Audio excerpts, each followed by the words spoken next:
Good afternoon, everyone. So if the internet has been one of the most important human creations, the Internet of Things has changed everything, activities and objects from simple to complex, and why not, even us humans. Besides areas of business, medicine, etc., Internet of Things will also have major implication in the field of education. We have today with us a person who is instrumental in changing the way education is imparted. Rather, I would say the way smart education is imparted. His Excellency Dr. Mansoor Al Awar, Chancellor of Hamdan bin Mohammed Smart University. Dr. Mansoor Al Awar is also a chairman of the governing board, UNESCO Institute for Information Technologies in Education, and PhD in Applied Mathematics from University of Wales, United Kingdom. His committees and affiliations is an honorary visiting fellow in Organization and Information Management, University of Bradford, member of International Academy for Quality as Accommodation, part-time professor in graduate study at the University of Salford, United Kingdom, and a certified international assessor for European Foundation of Total Quality Management. His awards and badges include Golden Order of Merit in March 2013 on Arab World Good Governance from Tatweej Academy. His Distinguished Government Employee Award, he has won Distinguished Government Employee Award from the Dubai Government Excellence Program 2005. His major achievements include, as I said earlier, the founder of Hamdan bin Mohammed Smart University, which was known as ETQM College since its first inception in 2002, and now Hamdan bin Mohammed E-University in 2009. He is the founder of Emirates Businesswoman Award at Dubai Quality Group in 2002, and he was the first elected chairman of Dubai Quality Group of the government sector in 2001. Ladies and gentlemen, please join me in welcoming His Excellency Dr. Mansoor Al Awar.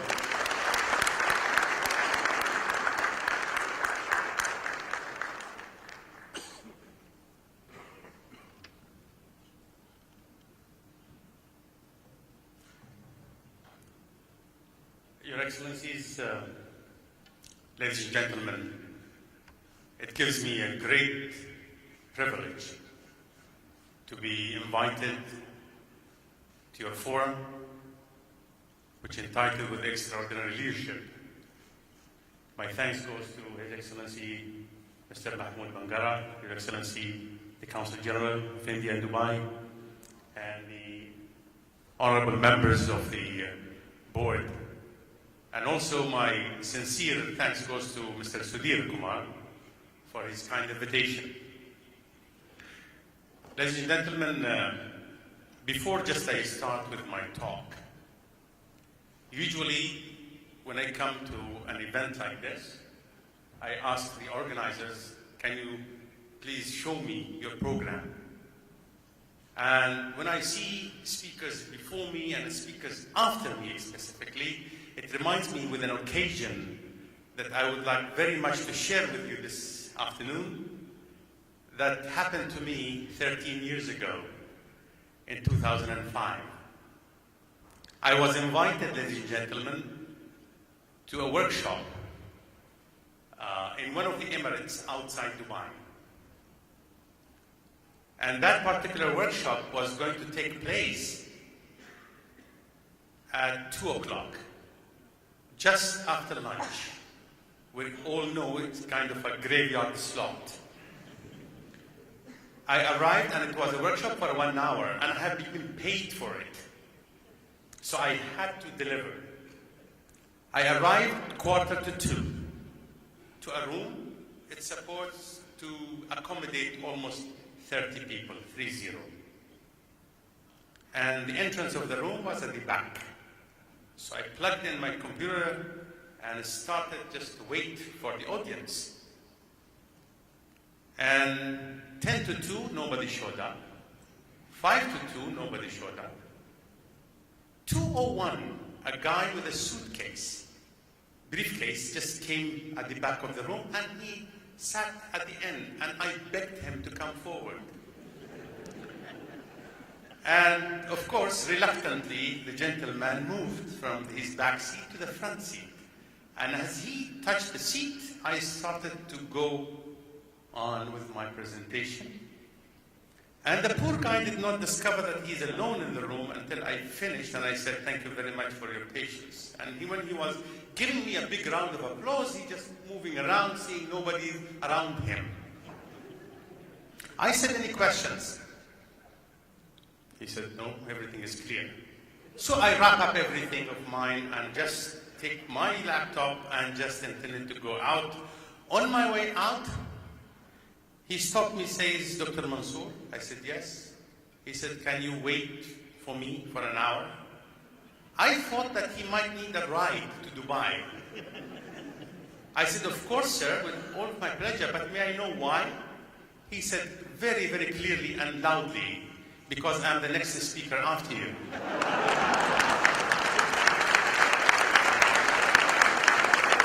So, ladies and gentlemen, I assure for the speakers who are coming, you have a wonderful audience. You don't have to stop me again. Thank you very much for your patience just to listen to the story. Talking about extraordinary leadership,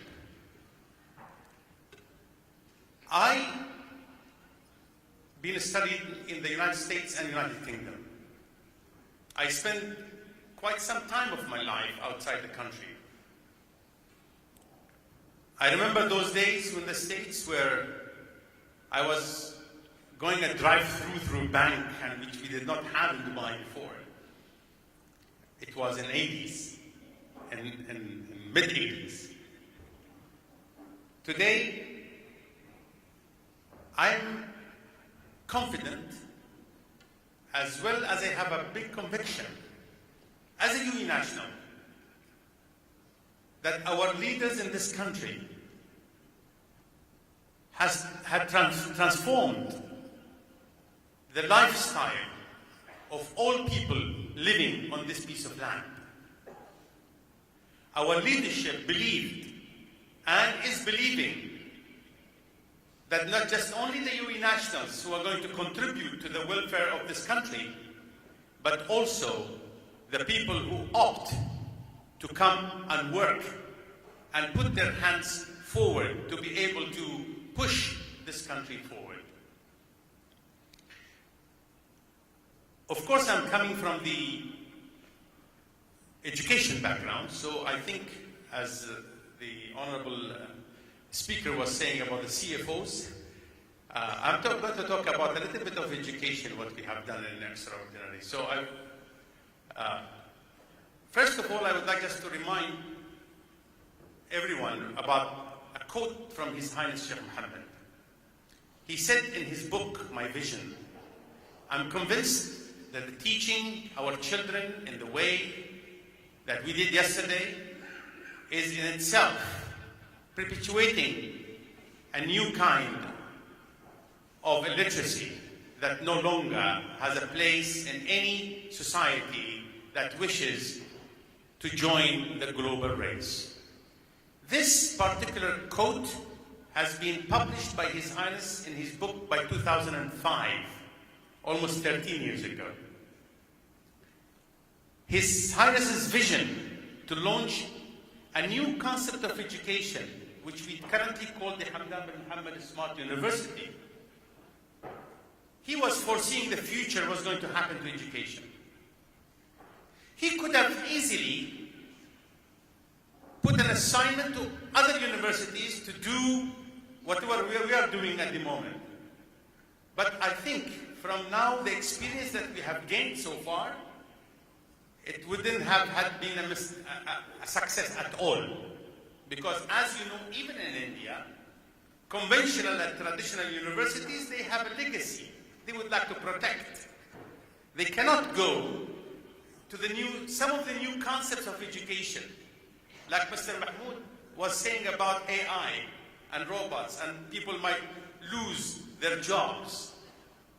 So when we started actually changing the mindset, and Dubai actually also put a set of values, in my opinion, enabled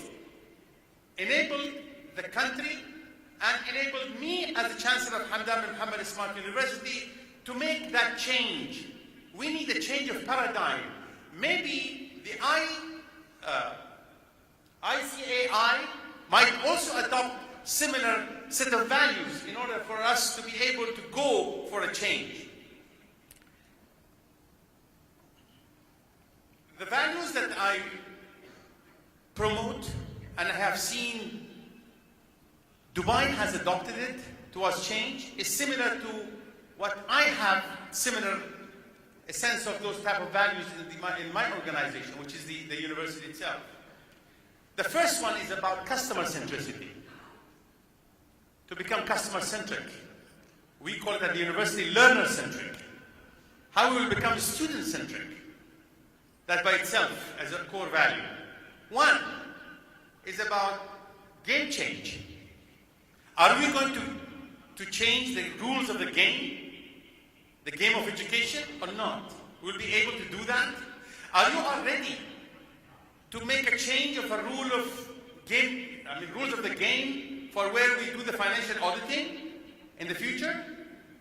That's a question that you might ask yourself. Together we grow. Partnership. We cannot do it alone. And then, passion for results. I have been introduced as a mathematician, so I do believe in numbers. And I cannot, of course, go against you guys, the financial auditors, because you much know more numbers than I do as well. So the results are very important. And the last is fueling innovation. Now, when we talk about customer centricity, the pyramid that you are looking at, actually this was the first move of paradigm shift. How we're going to foresee the students. Why we have come to this? Because the main question, ladies and gentlemen, when we launched this particular university is our research indicated that none of the universities in the Arab world, including the United Arab Emirates, were contributing to the growth of an economy. And if we would like to participate, to be able to contribute to the growth of an economy, we have to look unlike other universities which are doing. They are providing the marketplace with a bump of unemployment. And unemployment never will become a positive parameter in any growth of any economy around the world. Am I right? This is exactly what it is. So that means that we as university, as educators, we have to have a paradigm shift how we look from the university to have an impact on our society. That is why this pyramid, ladies and gentlemen, was very vital. We have 4 C's model, we call it. At the base of the pyramid, you will find the casual learners. Those who come to the university for public seminar, workshop, conference, and so on and so forth. And the next layer is committed learner, professional development. And the third layer only, which is the research-driven programs, which we talk about bachelor, master's, PhD. And the top is the executive education. Now, each dean of a school is responsible to report on 4 C's, not just only one. Look at the universities in the Arab world, look at the universities here, even the United Arab Emirates. Most of their concentration and focus is on the third layer. That is why we don't have an impact.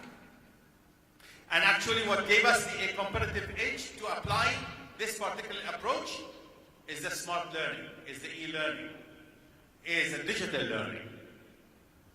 So changing the centricity that will become the core of what we are doing, the learners actually are in the driving seat, not the university. Because we as educators are just being there for facilitating, helping them to achieve their own vision, not our vision. That was a crucial actually shift, because people would say the students have been just pushed into to have whatever they would like to have. Changing rule of the game. Oh my God. Changing rule of the game, the role of the students themselves. Changing the rule of the game by the change of the role of faculty. The faculty, they were supposed to be the kings. Today they are coaches, they are facilitators, they are mentors. And the learners will take the seat of pulling the whole knowledge towards them.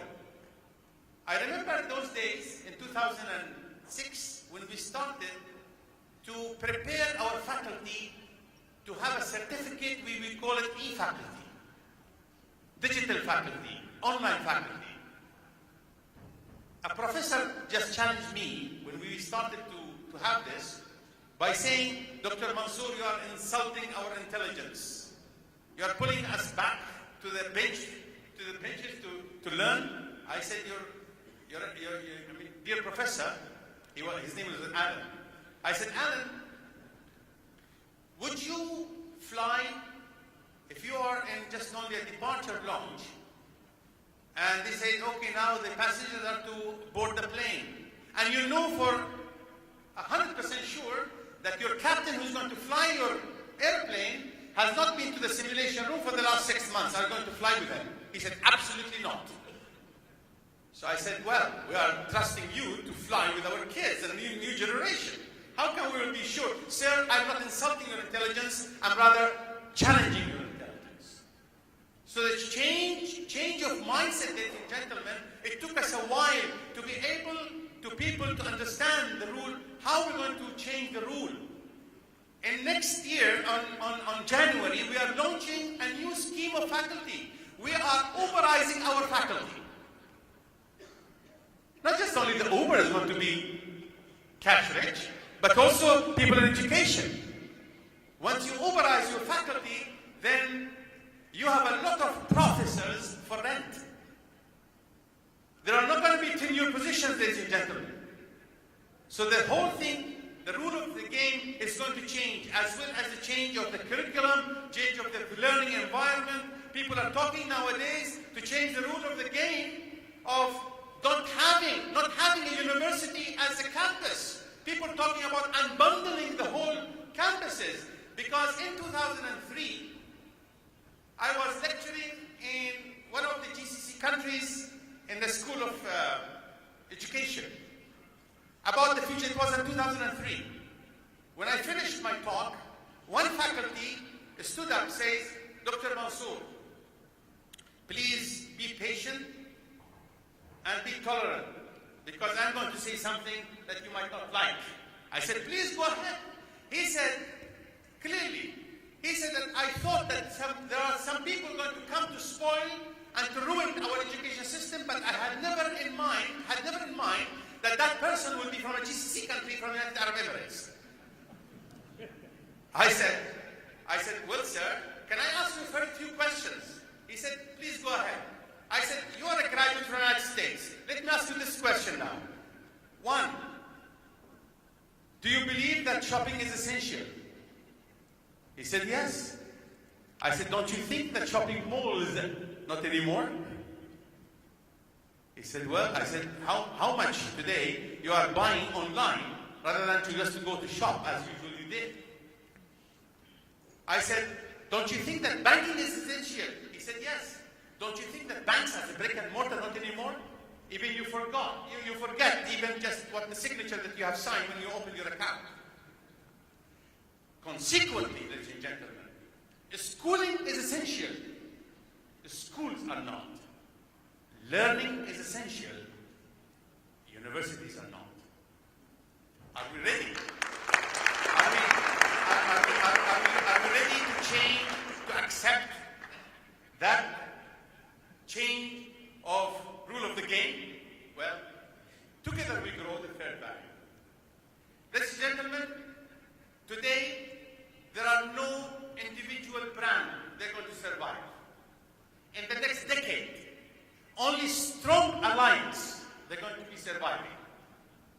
And that is why we have launched a very innovative approach of, we call it Cloud Campus. It's a social platform for people. And through this Cloud Campus, we can learn a lot of soft skills, both in Arabic and English language, and also some school content for STEM, for math and science, and chemistry, physics, and biology, plus mathematics, for the high school, K-12. people to be able to engage even the languages. So, and we have written a request to 12 coffee shops in the United Arab Emirates. The least that we had an expectation that they might respond was Starbucks. But unfortunately, from our assumption, the Starbucks was the first one and the only one who applied to join us into this partnership.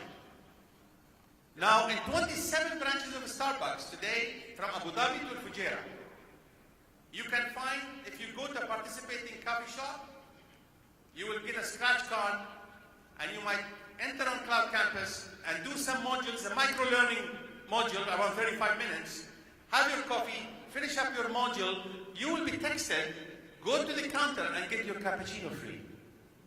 We are saying how people will be having access to knowledge. If we're talking about the smartest, ladies and gentlemen, whatever governments, read my lips, like the senior George Bush said for the third time. If a government claims that we are smart, 3 major parameters has to be there at the same time, simultaneously. Accessibility. You have to have an access. Flexibility and affordability. Affordability is must. I am a graduate of Western countries. In the Western countries, ladies and gentlemen, they were always saying, if you think that education is expensive, try ignorance. We have changed the paradigm under which we would say to the world, ignorance, ladies and gentlemen, is expensive. Education should not be so. Changing the rule of the game again with partnership, with the Starbucks, with Philips. Just last Sunday, we launched the first campus worldwide. This is not, I'm saying the first one.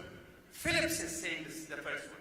About the Philips lighting, we have a smart, completely smart building that once you touch the building will talk to you using the AI. You don't need a receptionist anymore. I'm sorry about all the receptionists that might be here. But the building, when they talk to you, and guess what, ladies and gentlemen? We have not spent a single penny into this project. But an alliance of 4 companies plus HBMSU, we have done this. And we are showcasing, along with Philips, Train as a chiller for the air conditioning, or it might be somebody else, and Siemens for crunching data, and Smart Cities as a company for navigating towards the building itself. If we would have not launched this alliance of companies along with the university, we wouldn't have been a smart building whatsoever. And of course, passion for results. Ladies and gentlemen, let us put a full stop to all of our nice words and nice paragraphs which has no value in terms of implementation, in terms of achievement. The last one is fueling innovation. Only with innovation we can survive. We can have a move forward. In our university, there is a motto that we put for every staff when they enter the university. For every single faculty, either innovate or evaporate. That's something very, very important, ladies and gentlemen. Closing words of mine. I would say, ladies and gentlemen, as a conclusion, yesterday, a smart learning, it was a historical fiction. Today, it has become a fact that speaks for itself. Some people take it by choice, and others take it as they have no choice. Tomorrow, ladies and gentlemen, people will take it as the best choice. Thank you very much.